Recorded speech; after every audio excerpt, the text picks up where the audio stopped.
The new Longines HydroConquest shows again how hype can distort reality and eventually convince people to buy something that at the end of the day is far from what it has been portrayed as. Because the other day someone said he is considering buying the new Longines HydroConquest as it basically quality-wise is the same as an Omega or Rolex. And to be honest, at first I really thought this was more of a one-time perception or opinion. But once I went online, I came across comments such as, and I quote, "In my humble opinion, I think that now the Rolex is an alternative to the Longines." And on God, I'm not making this up, and was just one of many such comments. So that's why I thought, okay, we need to hit the brakes here, calm things down, and look at this release for what it actually is.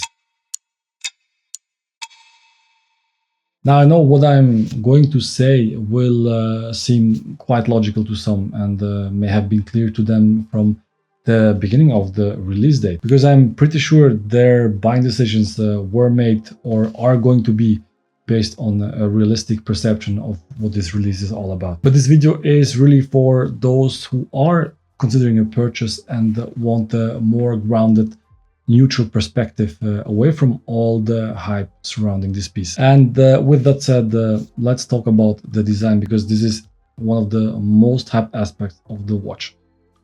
Based on what you read online, you could almost think the design of the HydroConquest is something groundbreaking. At the same time, others will clearly point out that this watch very strongly resembles a Rolex. And when you actually place the two watches next to each other, it becomes hard to deny that the HydroConquest clearly follows a Rolex design language. And no, we are not talking about small details here. And no, this is also not a matter of interpretation or just some Rolex fanboys trying to create drama. And to be honest, I mean, the more I look at this watch, the more I get this copy my homework, but don't make it too obvious scenario. And now, if you add on top of that the 2K price point, you end up creating an atomic bomb. Because the fact is, if it were not for the price and the rather Rolex-like design, I'm pretty sure that the hype around this piece would not even be a fraction of what it is right now. And look,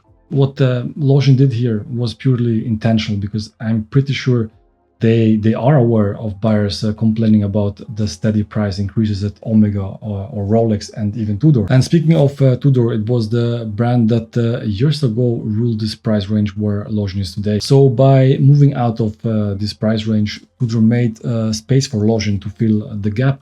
And, you know, this is what Longines did through this release and what this release is all about. And, you know, looking at the online comments, I also noticed that it resonates a lot with people who, for whatever reason, hate on these brands and are convinced that anyone who pays for one of these luxury pieces is an idiot, and that they outsmarted them by getting the same at a much lower price point. But it is also funny how some said that the fact that we are comparing Longines with these big brands is a win, and to be honest, that's not true at all. Because while the previous version of the HydroConquest was a design on its own and really had that Longines DNA, this one lost it by being a mass-appealing moneymaker.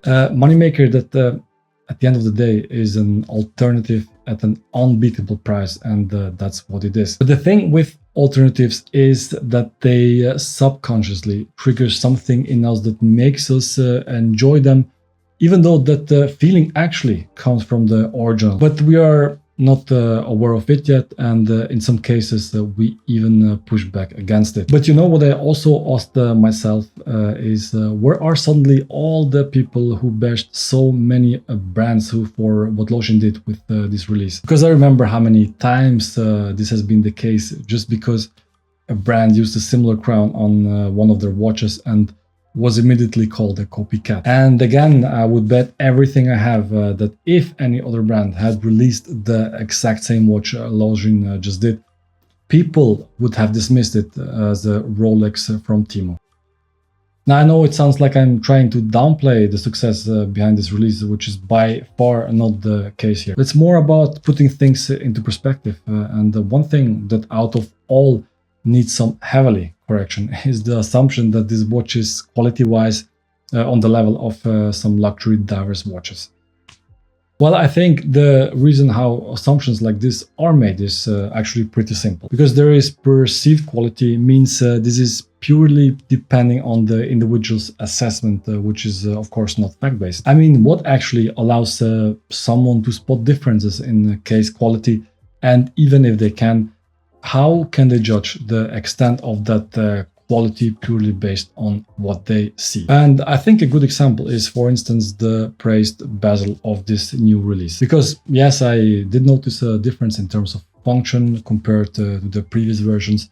But again, to what degree is something no one can really tell. I also think that just because the new version has a better bezel, it leads automatically to people assuming it is on the same level of something like an Omega bezel. And part of that comes down to the fact that some people simply want the watch to be that good and don't have to spend the money on these higher priced watches. And speaking of that, such improvements of the bezel can also cause the so-called halo effect. What this means is because the bezel has now been improved, people start to perceive the entire watch as having moved up a level. To be honest, to me, the rest of the watch is on the same level as all other previous Longines watches, which were always extremely good for the price range they compete. And yes, I have to explicitly mention the price range, because here is the thing. As a watchmaker, I can assure you the price difference is not only marketing as some people claim. There are a lot of things that are not visible to the buyer, or things a buyer can spot unless the watch is deassembled and someone has a deep technical understanding of what's going on there. This is where you see the difference, how things are constructed, how things are done to a much higher degree, how tight the tolerances are, or how materials are manufactured. So when you stack all of that on top of each other, you end up with a real difference in price and a real difference in quality.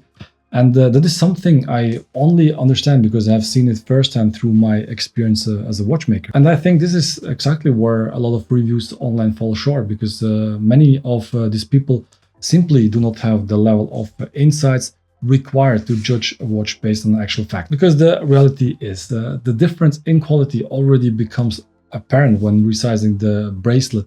And as good as a Longines watch is, that is exactly the moment where you realize it simply does not match the level of something like a Rolex or Omega. And keep in mind, we are not speaking here of a small difference, but a very clear gap. And this is visible across all aspects of the watch once you start to deep dive and assess the things beyond the dial. And you can clearly feel that compromises had to be made somewhere to achieve those lower price points, which is to me self-explanatory. And no, it's not marketing, because Longines invests heavily in marketing too. But look, that's not the point here. The point is that Longines does not need to be on the same level as brands price 2 times more, and that's completely fine. The thing is this: if some people want to convince themselves through affirmations that this piece is on the same level as an Omega or Rolex, I mean, that's fine, but at the end of the day, it will not change reality.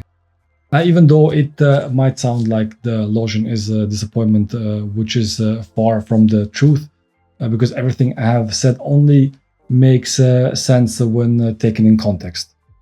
First of all, I know I could have joined the hype and made a video that would please the masses and get me a good amount of likes and new subs. But I do not prefer the easy way if it does not align with what I stand for, or the reason I created this channel, which is sharing a neutral perspective as a base for decision making and nothing more. So if at the end of this video someone says, hey man, listen, this really helped me look at this watch from a more sober perspective and set more realistic expectations, then this video has done its job. And no, I'm not hating on Longines, because I actually have been a huge fan of Longines and probably have spent more than 10 years working with the brand. And what they did here is indeed strategically very smart, and they have created with this piece a pure money machine. But nevertheless, it's not a watch that quality-wise, specs-wise, or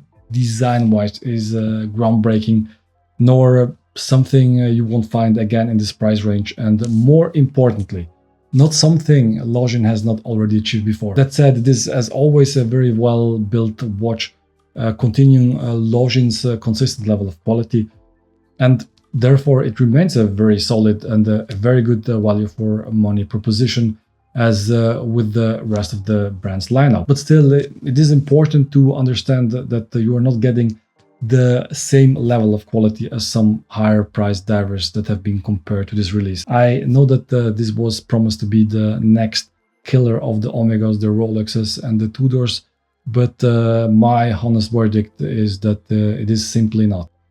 So with that said, that's it for today, and it's time to wrap things up here, and I hope this gave those considering purchase neutral but honest perspective, rather than one that's fake like a $6 bill and hyped just to please everyone. In the meantime, I appreciate you for tuning in today, but more importantly, stay blessed and see you next time.